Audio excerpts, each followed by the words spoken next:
లోక్సభ ఎన్నికల టైంలో ఎవరైనా శాంతి భద్రతలకు భంగం కలిగిస్తే కఠిన చర్యలు తీసుకుంటామన్నారు Hyderabad south zone DCP Sai Chaitanya. Hyderabad CP Kothakota Srinivasa Reddy ఆదేశాలతో చెత్రినాక డివిజన్లోని నాగుల్చింత, వాల్టా, మొగల్పుర పోలీస్ స్టేషన్ పరిధిలో సీఆర్పీఎఫ్ మహిళా బెటాలియన్తో కలిసి ఫ్లాగ్ మార్చ్ నిర్వహించారు.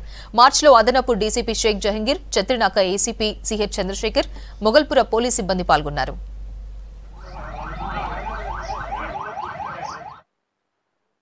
చెత్రినాక డివిజన్ మొగల్పుర పిఎస్ లిమిట్స్లో ఒక ఫ్లాగ్ మార్చ్ కండక్ట్ చేయడం జరిగింది. దీంట్లో మన సిఆర్పీఎఫ్ మహిళా బెటాలియన్ కూడా పార్టిసిపేట్ చేసింది లోకల్ ఫోర్స్తో పాటు. ఈ ఫ్లాగ్ మార్చ్ మన నాగుల్చింత నుంచి స్టార్ట్ అయ్యి సుల్తాన్ షాహి, ఉజాలేష మస్జిద్, తర్వాత ఓల్టా నుంచి మొగల్పుర వాటర్ ట్యాంక్, అక్కడి నుంచి అరిపోలి, తర్వాత అరౌండ్ 4 కిలోమీటర్స్ వచ్చింది. దీంట్లో ఇది మా confidence building measures, election commission of India guidelines ప్రకారం కాన్ఫిడెన్స్ బిల్డింగ్ మెజర్స్లో భాగంగా ఇవన్నీ చేయడం జరుగుతుంది.